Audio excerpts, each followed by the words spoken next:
Today we're starting our review packet on SP 1-8, which is about statistics and probability. Today we're going to look at SP 1 and 2. SP 1 is about populations and samples. Starting with problem number 1. The local park has a pool and a soccer field. Are the people on the soccer field the population or a sample of the park? Okay. Well, the people on the soccer field are just a part of it. So they are they are a sample. They're not the total.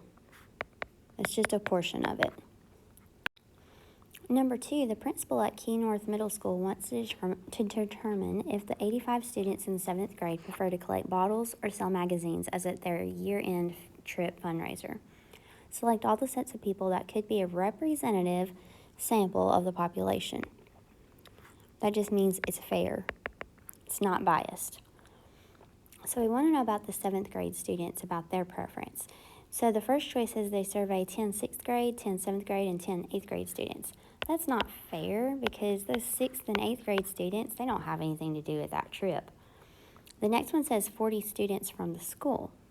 Well, the school would include other kids besides 7th graders, so that's not fair either. The next one is 30 7th grade students. They're part of that group, so that would be fair. The next is 10 7th grade boys and 10 teachers. Well, the teachers aren't really part of the student group, and they don't include any girls, so that one's not fair. The next one is 15 7th grade boys and 15 7th grade girls.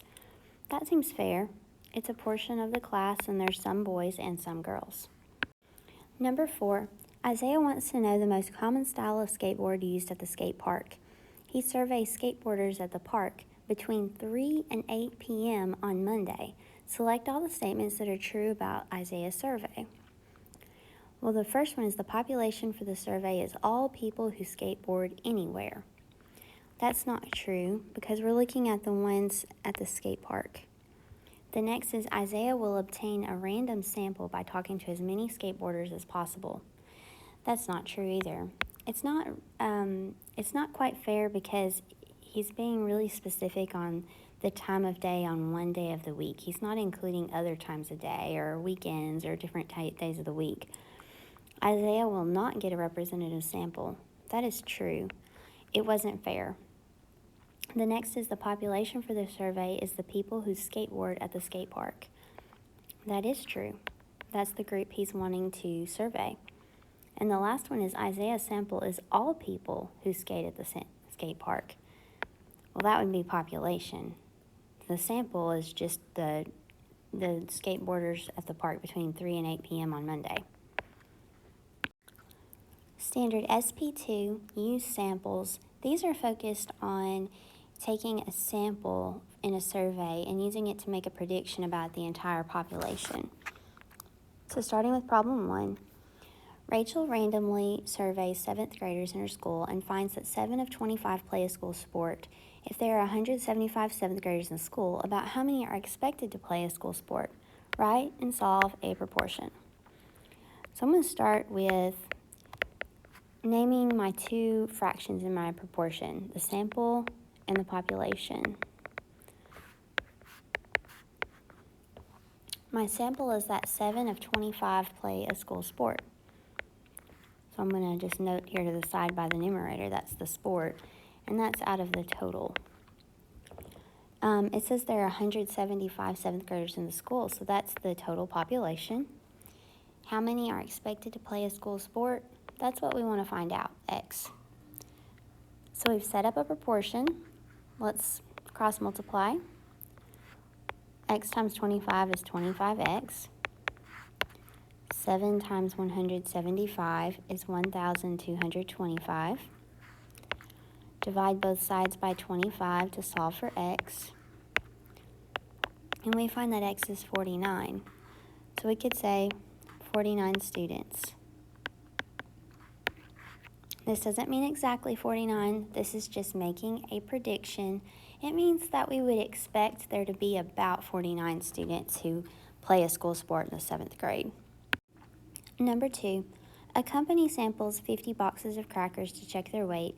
they find that 2 of the boxes have the incorrect weight out of the 50. If the company policy is to stop production if more than 50 of every 2,000 boxes are incorrect, should they stop production? So I'm going to set this up with using a sample and the population. We said 2 of the 50 were incorrect out of that total. So we want to know, out of 2,000, will there be more than 50 that are incorrect? So we want to know what that number is. Is it more than 50? If it is, then they'll have to stop production. So 50 times x is 50x. 2 times 2,000 is 4,000. Divide both sides by 50 to solve for x. And we find that x is 80. Well, we want to know if more than 50 are incorrect out of 2,000, and we got 80.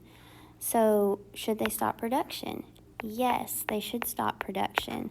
80 is greater than 50. Number 4 is actually just looking at a box plot and answering a question. The box plot shows a sample of test scores for 2 grade 7 classes. Which class do you expect performed better overall on the test, and why? Well, one thing I noticed really quickly is that 50% of the scores on Class A seem to be far to the left of the middle 50% of the scores in Class B. Generally, that box plot on Class B is shifted to the right. So which class performed better? Class B. Why? We know that most data is further right.